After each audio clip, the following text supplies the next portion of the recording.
Hey everybody, I'm Russo and I do a little work here and there. This is Ramble and Watch, and this time instead of an animation, you're going to get to watch me play with little doors and windows and things like that while I ramble about it. So strap in, I guess, because we are not starting at the beginning. This is a prototype for the louvered bifold closet doors that are this video's namesake, and I suppose they have quite a few features. For one, they're hinged, so they can go flat, or they can fold up, and when they do, you can see the added-on hinges there.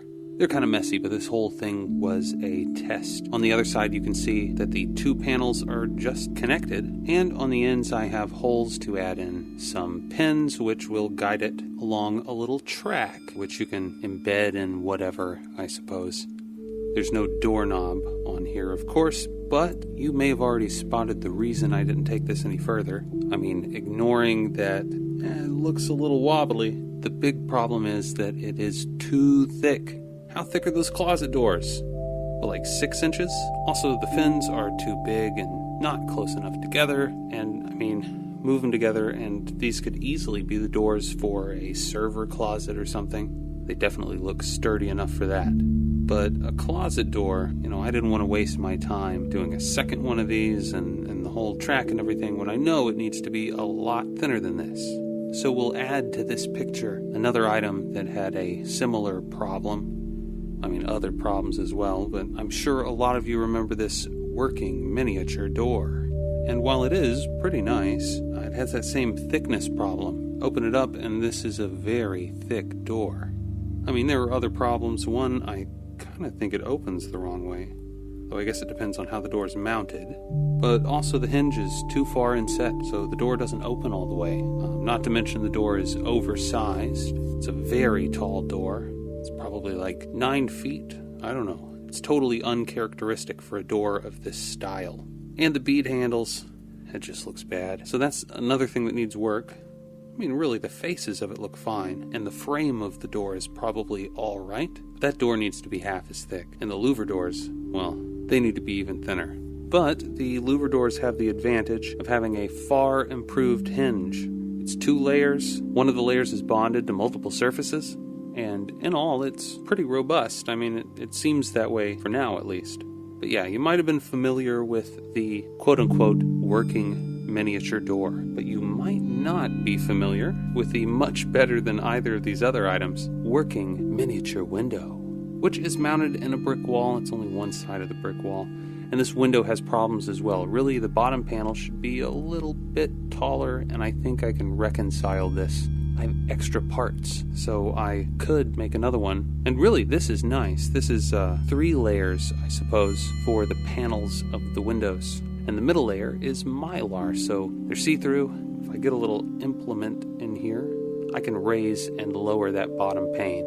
You could make it so that the top pane would slide around as well. It's just a whole process. But really, I think the thickness is the distinguishing factor here. This window looks really nice.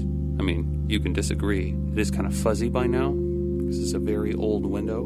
But hey, for what it is, and it opens and closes, I think it's good. So that is the sort of design sensibility that I need to come across in both of these other, portals, I suppose.